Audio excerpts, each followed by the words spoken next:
जानिए क्यों मनाया जाता है छठ, क्या है इसका पौराणिक इतिहास।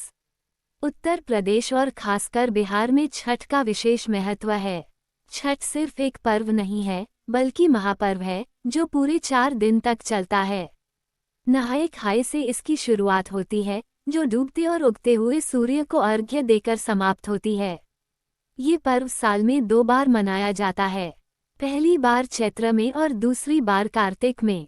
चैत्र शुक्ल पक्ष षष्ठी पर मनाए जाने वाले छठ पर्व को चैती छठ और कार्तिक शुक्ल पक्ष षष्ठी पर मनाए जाने वाले पर्व को कार्तिकी छठ कहा जाता है। पारिवारिक सुख समृद्धि और मनोवांछित फल प्राप्ति के लिए ये पर्व मनाया जाता है। इसका ऐतिहासिक महत्व भी है। माता सीता ने भी की थी सूर्यदेव की पूजा। छठ पूजा की परंपरा कैसे शुरू हुई, इस संदर्भ में कई कथाएं प्रचलित हैं। एक मान्यता के अनुसार जब राम सीता 14 साल के वनवास के बाद अयोध्या लौटे थे, तब रावण वध के पाप से मुक्त होने के लिए उन्होंने ऋषि मुनियों के आदेश पर राजसूय यज्ञ करने का फैसला लिया।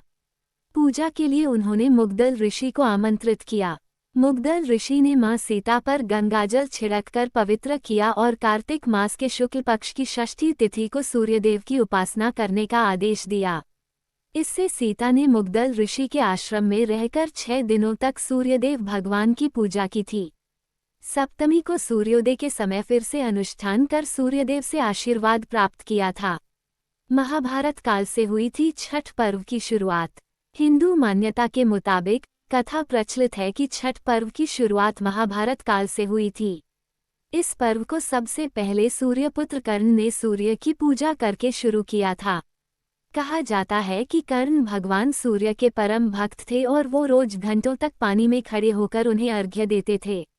सूर्य की कृपा से ही वो महान योद्धा बने।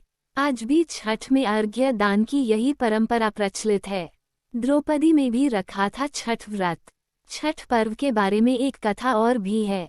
इस किंवदंती के मुताबिक जब पांडव सारा राजपाट जुए में हार गए, तब द्रौपदी ने छठ व्रत रखा था। इस व्रत से उनकी मनोकामना पूरी हुई थी और पांडवों को सब कुछ वापस मिल गया। लोक परंपरा के अनुसार सूर्य देव और छठी मैया का संबंध भाई बहन का है। इसलिए छठ के मौके पर सूर्य की आराधना फलदायी मानी गई। क्या है छठ का पौराणिक महत्व?